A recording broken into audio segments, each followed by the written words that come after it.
Lysenko, Ciencia en la Unión Soviética y la política en la ciencia. En esta primera parte de la exposición vamos a enfocarnos en el contexto social e histórico de Rusia y cómo el malestar social de los campesinos, sumado a las condiciones geográficas adversas para la geografía, han dado como resultado una serie de conflictos a lo largo de la historia rusa por la cuestión agraria.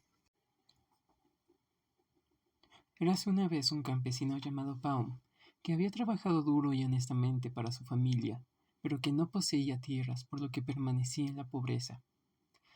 Ocupados como estamos desde la niñez trabajando la madre tierra, pensaba a menudo, los campesinos siempre debemos morir como vivimos, sin nada propio.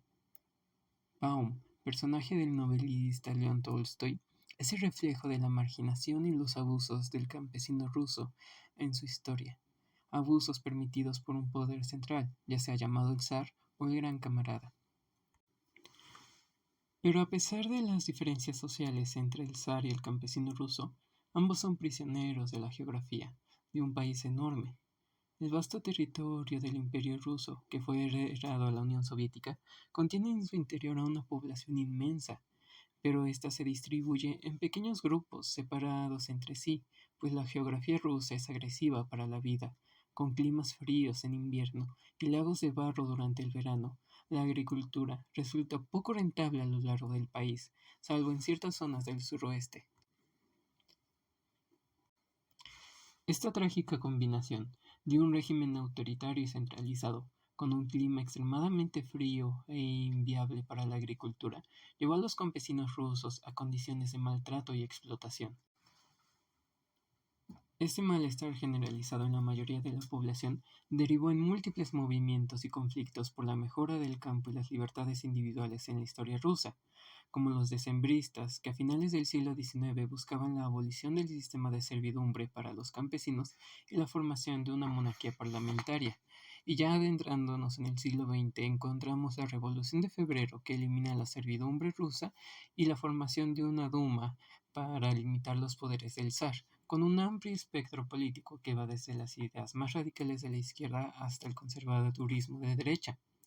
En octubre del mismo año, la facción más radical, llamada bolcheviques, de tendencia marxista-leninista, tomaron el poder, lo que desencadenó una guerra civil entre el Ejército Rojo y distintas facciones antibolcheviques que normalmente han sido llamados mencheviques. Entre estas facciones podemos encontrar al Ejército Verde, formado por campesinos de la estepa rusa. Estos campesinos libraron una guerra durante casi 5 años contra el régimen rojo por el descontento hacia la forma de administrar la tierra, lo que derivó en una gran cantidad de muertes, no solo de combatientes, sino también de población civil, entre niños y mujeres. Por lo que podemos ver que la cuestión agraria siempre ha sido un tema de conflicto en la historia rusa, que persistiría inclusive tras la fundación de la Unión Soviética. Tras la consolidación de la Unión Soviética con sus repúblicas satélites y del Ejército Rojo, se ordenó un nuevo reparto de las tierras, antes pertenecientes a los aristócratas del régimen zarista. Con esto se buscó fomentar una nueva política agraria colectivista que tuvo resultados desastrosos y trajo un gran malestar social. Especialmente al suroeste, en la República de Ucrania, una de las mejores zonas de cultivo del mundo, incluso llamada el granero de Rusia o el granero de Europa, se presentó una fuerte resistencia a la colectivización, ya que esta zona fue de las últimas en unirse a la Unión de Repúblicas Socialistas Soviéticas. Como respuesta, durante los años 30, Stalin ordenó una serie de medidas para controlar la producción y venta del grano ucraniano para alimentar al Ejército Rojo y a las ciudades más importantes, al mismo tiempo que buscaba financiar la industrialización del país. Como resultado, 30.000 ucranianos fueron enviados a gulags en Siberia por oponerse al régimen stalinista, mientras que otros miles fueron fusilados y sus pertenencias fueron confiscadas por el Estado. Los malos resultados de la colectivización, más la llegada de una sequía inusual en el 32, el abandono del campo y el confiscamiento del cereal y grano ordenado por Stalin, provocó la peor hambruna en la historia de Ucrania, llamada Holodomor, con 3,5 millones de personas muertas por inanición Y en 2022 la guerra entre Ucrania y Rusia disparó las alertas de desnutrición y peligro de hambruna mundial. Esto refleja la cuestión agraria como un tema de conflicto a lo largo de la historia rusa, en la que el Estado activamente intervino con una gran cantidad de recursos humanos y económicos en busca de alimentar a los principales centros urbanos como Moscú y San Petersburgo, al mismo tiempo que financiaba el crecimiento del país. Esto incluso a costa del bienestar social, por lo que en la siguiente parte de la presentación vamos a ver cuáles fueron los proyectos científicos que realizó la Unión Soviética en busca de aumentar la producción de grano. La genética como disciplina científica independiente se desarrollaría en la Unión Soviética inmediatamente después de la Revolución Socialista de Octubre. En ese momento la genética estaba en su periodo formativo, puesto que las leyes de la herencia realizadas por Gregor Mendel en 1865 resultaron ser incomprendidas y olvidadas, no fueron redescubiertas hasta 1900. Y pues los científicos soviéticos hicieron una importante contribución a la teoría cromosómica de la herencia al unirse a la investigación sobre la genética más importante del mundo. Es importante que mencionemos a Nikolai Vavilov, que en primer lugar hizo un descubrimiento de la ley de la serie homológica en la variabilidad hereditaria, que no solo desempeñó un papel muy importante en el estudio de la evolución y taxonomía de las plantas cultivadas, sino que también abrió nuevas vías para la selección de cultivos. Cabe destacar que pues sus trabajos fueron o contribuyeron en gran medida a la biología fundamental y a la botánica aplicada. Siguiendo a Nikolai Vavilov, debería mencionar a Chet Berikov. Sus trabajos sentaron las bases para la genética evolutiva y de poblaciones moderna. Otra hipótesis muy por delante de la ciencia fue expresada en 1928 por Koltsov, ya que él predijo un mecanismo de matriz para la reproducción de genes y la biosíntesis de proteínas, y no fue hasta 1953 que esta idea recibió la confirmación final en los trabajos de T. Watson y F. Crick, quienes crearon la famosa doble hélice, que es un modelo de la molécula de ADN, y desarrollaron los principios de los procesos de replicación. Los científicos soviéticos también introdujeron una serie de conceptos fundamentales de la genética moderna, como son los procesos genético-automáticos, y estos se centraron posteriormente en la ciencia con el nombre de deriva genética, propuesto por S. Wright. Ya en esos años hubo una diferencia importante entre la genética soviética y la genética mundial.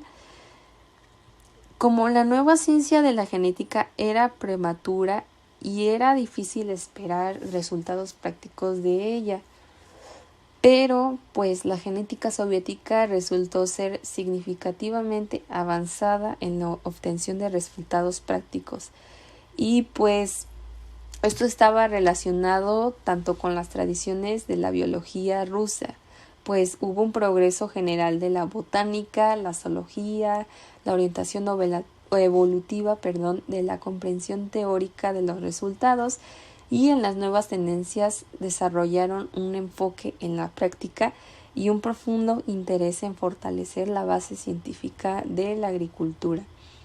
Y a continuación mi compañero Rafael les va a explicar sobre cómo Lysenko y sus trabajos en la biología soviética empezaron a tener una gran relevancia. Trofim Denisovich Lysenko nació en 1898. Su padre fue un campesino ucraniano y fue criado en el seno de una familia dedicada a las actividades de campo. Por su posición no obtuvo estudios ni títulos universitarios. A la edad de 27 años tomó dos cursos, uno sobre horticultura y otro sobre propagación y selección vegetal. Y bueno, también estuvo brevemente en el Instituto de Agricultura de Kiev. Lysenko adoptó las ideas de Iván Michurin, el cual fue un científico no muy bien aceptado por la comunidad científica ortodoxa debido a ser autodidacta. De él adoptó el llamado método mentor, con el cual se presentaría más tarde ante la URSS y con el cual afirmaba que podría modificar las plantas y hacerlas obedecer de acuerdo a métodos y experimentos que él mismo desarrolló. En 1927, el diario Pravda publicó un artículo con los métodos y experimentos del propio Lysenko, en el cual él afirmaba que podía lograr transformar las secas y fríos campos de cultivo del Cáucaso meridional en praderas fértiles y así poder salvar a la Unión Soviética del hambre que venía azotando desde inicios de la Revolución de Octubre. Y bueno, a partir de la publicación de este artículo y de sus promesas de poder acabar con el hambre que azotaba a la Unión Soviética, Lenin fue adquiriendo popularidad progresivamente, siendo llegado al propio Lenin incluso.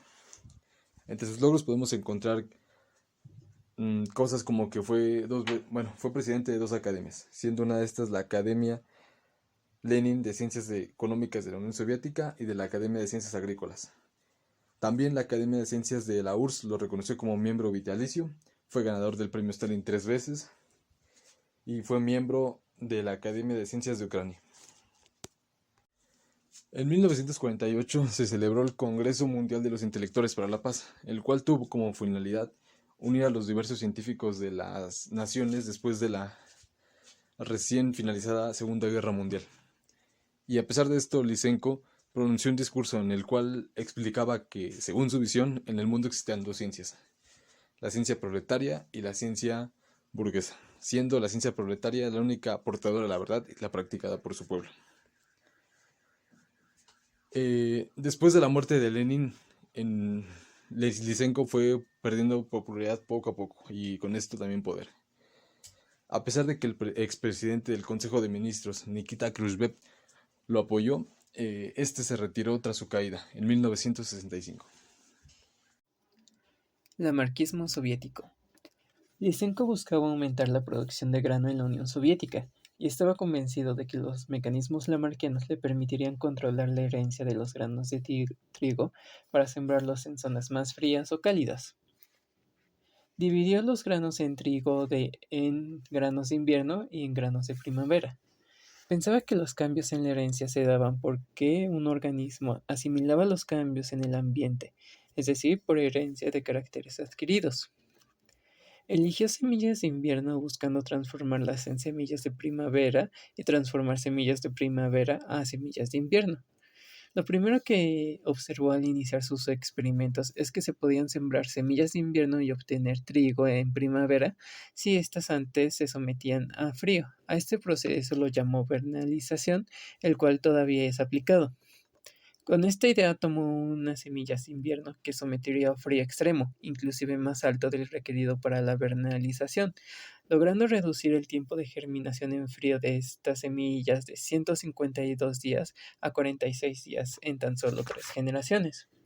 Después sembró las semillas de la tercera generación en campo con las semillas originales antes de ser sometidas a este proceso de frío extremo durante la temporada de primavera y vio que solo las semillas de la tercera generación daban frutos en primavera, mientras que las semillas de la primera generación que no habían sido sometidas a frío no daban frutos, por lo que concluyó que los cambios en el ambiente podían cambiar la herencia durante periodos críticos en el desarrollo. Para explicarlo en específico en las semillas, llegó a la conclusión de que al someter los granos al frío, estos modificaban su metabolismo, y esta modificación en el metabolismo era transmitida por línea germinal a las células de su descendencia. A este fenómeno lo llamó herencia desestabilizada, la cual permite fijar una nueva herencia según las condiciones del ambiente. Lysenko vio su experimento como un logro, pero estos no dieron los resultados esperados de producción de grano en la Unión Soviética, por lo que muchos lo han visto como un charlatán que falseó los datos y su trabajo se considera hoy día como parte de la pseudociencia. Hay que considerar que sus resultados fueron replicados de forma exitosa en otros países fuera de la Unión Soviética como Hungría o China y en tiempos más recientes. Estos nuevos estudios respaldan los resultados de Lysenko, pero aceptan que no se puede dar con todas las variedades de grano, que éstas dependen del genotipo de la semilla y del periodo en el que pasan el frío. Algunos han planteado estudiar y replicar la transformación de granos de Lysenko desde la epigenética como un mecanismo alterno para explicar la herencia desestabilizada. Sin duda, el caso de Lysenko es uno de los más polémicos en la ciencia y nos permite ver cuál es la influencia que tiene la política en el quehacer científico, por lo que siempre hay que ser críticos desde dónde se hace la ciencia y con qué fines políticos ésta es alimentada, qué investigaciones son apoyadas o qué investigaciones son rechazadas, lo que nos lleva a otro punto y es que Lysenko normalmente se ha visto como el culpable de la muerte de muchos de sus colaboradores que apoyaban los mecanismos de Mendel. Aunque estas ideas son bastante discutidas por historiadores modernos que piensan que Lysenko tuvo un papel menos grande del que se esperaba, ya que él no formaba parte de los aparatos de persecución de la Unión Soviética, como la policía secreta que existía en ese tiempo, llamada NKVD o el Comisariado del Pueblo para Asuntos Internos.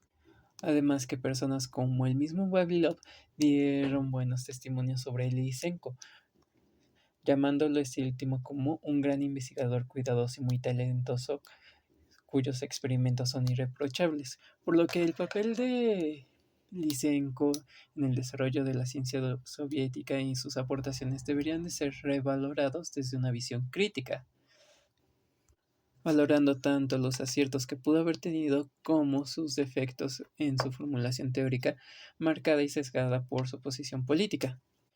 En este punto solo queda concluir que todas las personas realizan ciencia desde cierta posición e intereses políticos y que éste puede afectar en el desarrollo de la ciencia, por lo que debemos mantener un panorama crítico hacia nuestras propias ideas y buscar en la medida de lo posible la separación entre la política y el quehacer científico.